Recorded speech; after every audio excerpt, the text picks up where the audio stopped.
In today's video, I'm going to teach you how to import invoices into QuickBooks Online. If you need to bring a group of invoices into QuickBooks quickly, this built-in import feature can save you a lot of manual data entry. The process is very straightforward, and once you know where to find the option, you can choose the method that works best for the way your invoice data is stored. To begin, log into QuickBooks Online and look toward the top right corner of the screen. There, click the Settings icon. This is where QuickBooks keeps many of its setup and management tools, including the import options. From the menu that appears, select Import Data. This will open the area where you can bring different types of records into your company file.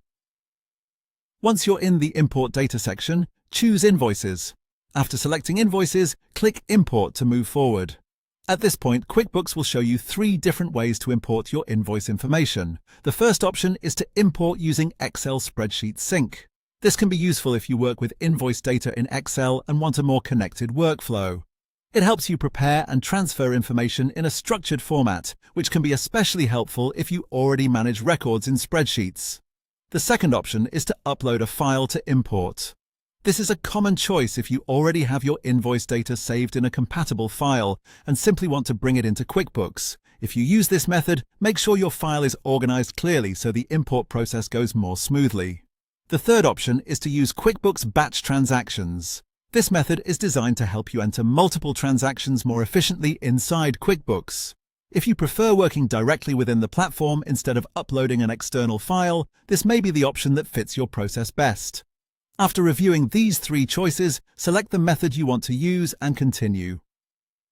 QuickBooks will then guide you through the remaining prompts based on the option you selected.